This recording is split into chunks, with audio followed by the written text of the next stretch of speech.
The Gamasutra Job board is the most diverse, active and established board of its kind for the video game industry. Here is just one of the many positions being advertised right now. Location: Berlin, Germany. Are you passionate about designing killer mechanics, amazing combat features, and delivering exciting gameplay?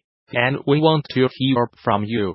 Toadman Interactive Berlin is seeking a mid-to-senior game designer to join us in defining and building our next hit game for X, PlayStation, and PC. You will be joining a highly talented and diverse team of developers right at the start of our new project. As a key driving force behind game design in the studio, you will be expected to be a creative problem solver, work closely with other departments, own the game's gameplay and balancing, and ultimately help drive the project vision from concept to release. This exciting opportunity to work with a close-knit, creative and friendly team is ideal for an experienced designer looking to move into a senior role and join a rapidly growing company. Responsibilities: knowledge, experience. Your application. All application must include a portfolio in the form of a website, PDF, or video. Interested? Apply now. Whether you are just starting out, looking for something new, or just seeing what's out there, the Gamasutra Job board is the place where game developers move ahead in their careers. Gamasutra's job board is the most diverse, most active, and most established board of its kind in the video game industry, serving companies of all sizes, from indie to AAA. Looking for a new job? Get started here. Are you a recruiter looking for talent? Post jobs here. Sidecasts can make or break your game. Good ones draw players further into your world. Bad ones may sell players only in tight experience. To that end, we each turn to several game writers and designers for their thoughts and recommendations on great sidecasts or games with generally strong sidecasts that every developer should study. Their responses are summarized below. But first, courtesy of FFO Black-Eye writer, designer, and Obsidian creative director Chris Avellone, here are 4 general guidelines to evaluate everything against. The best sidecasts in the business are in The Witcher 3, says Deep Silver Volition senior designer Brad Johnson, who did mission design on the past 3 Saints Row games. Their sidecasts are more involved from both a gameplay and story perspective than most games' main quests. I expected to skip through some boring dialogue and do some simple fetch quests, but each one kept drawing me in and kept my interest. There were always twists, trying to throw off expectations.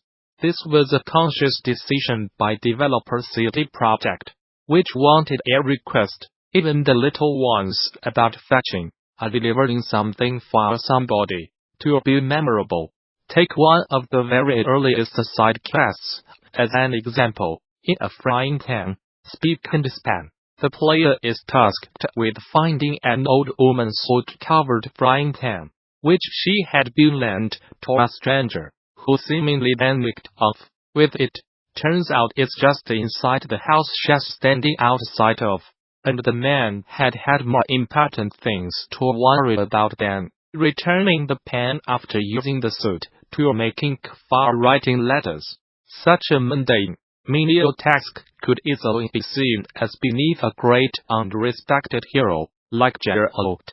But it's presented with such respect, empathy, and sincerity that you cannot help but feel warmed to Geralt the big, tough Witcher, who holds the simple folk of the world in the highest regard. It also subtly informs both the law of the area and the story at large, and both its goal, find a crappy old frying pan, and its rewards, baked apples and apple juice, reflect the nature of the town and its inhabitants. which is exactly what Avellone says a good side quest should do. Taking away even the most ordinary, uneventful, routine quests can be memorable and affecting. You just have to make the effort to design them so. The Witcher 3 as lead cast designer Mateusz Tomaszkiewicz thinks that Fallout 2 has particularly good quest designs. Tasks are simple, but open-ended. He explains. You can complete many of them in a variety of ways honest and very organically. They do not seem forced, nor do they involve much hand-holding, if any at all. Indeed, the game is so open-ended that most quests can be bypassed altogether, meaning that nearly every quest could be described as a side quest, and the player's actions have consequences, even in the more innocuous quests, that can play out both over the course of their remaining journey and in the ending. Fallout 2 also cleverly works the skill system into the dialogue, with every state affecting dialogue choices and results, rather than following the common approach of only checking communication-related skills. If you invested heavily in small guns, for example, you might end up using that knowledge to impress someone, says Tomaszkiewicz. If you know a lot about computers, you could use that fact to reprogram a robot, etc. This use of gameplay-related skills in dialogues and quests was very unique and immersive, something I'd come to expect from a pen-paper RPG, not a video game. Taking away, side quests, like main quests, benefit from an open-endedness that allows for different solutions and playstyles, and that ideally also acknowledges all of the player characters' relevant skills.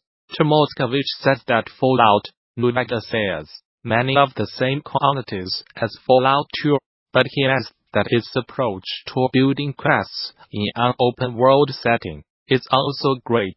They felt consequential and interesting. He explains, and yet managed to overcome the difficulties of constructing complex quests in an open-world environment. It was a big inspiration for me when working on The Witcher 3, Wild Hunt and its expansions. Perhaps the best side quest of the bunch involves helping some ghouls launch a space expedition. I'm helping to sabotage said expedition to complete their great journey to a place far beyond the cruel wasteland. It's a bizarre quest with an eccentric, charismatic cult leader, huge suit of mutants that can turn invisible, the leader of whom is even more eccentric than the head ghoul, what with him being beholden to the guidance of an antler skull on his desk. A tech genius, human who thinks has a doodle, several big choices to make, splendid sound design, and a healthy dose of twisted humor. It's ridiculous, but it's memorable and weighty from beginning to end, as every good quest should be, regardless of its relevance to the main plot. Side note, I have limited Fallout's presence here to 2 games for balance, but every entry in the series is widely recognized for excellent quest writing and design, with numerous side quests worthy of study. Fallout 3's Wasteland Survival Guide is a great tutorial side quest. For instance, while Fallout 4's Last Voyage of the United States' Constitution uses flavorful staging and characterization to elevate an otherwise generic side quest to a higher level. Taking away, side quests present a great opportunity to flesh out the world building, and let the player have a supporting role in the defining moments of other characters, especially in an open-world environment. Wasteland 3 lead designer Ziets loves it when side quests directly affect the gameplay, taking something away from the player, or temporarily giving them something new, especially if the player can gain it permanently later, often makes a side quest more memorable. He explains, a good example comes from a quest involving Jaheira, one of the player's companions in Baldur's Gate 2. The quest begins when a nobleman, who wants revenge for being exposed as a slaver, places a magical curse on Jaheira, whose stats then get progressively weakened until the curse is broken. Some designers will argue against the tactic of debuffing player characters until the quest is completed, says Ziets.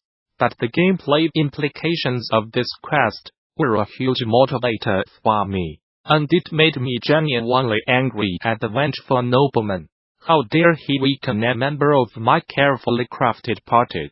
Ziets says that this created a sense of urgency and made the side quest feel much more personal, although he cautions that it's not a design tactic to be taken lightly. Do it poorly and players will get angry at the game as much as the villainous characters. He adds that he believes that side quests should always take an unexpected turn at some point along the way, a view that he attributes to Baldur's Gate 2. As untrustworthy NPCs,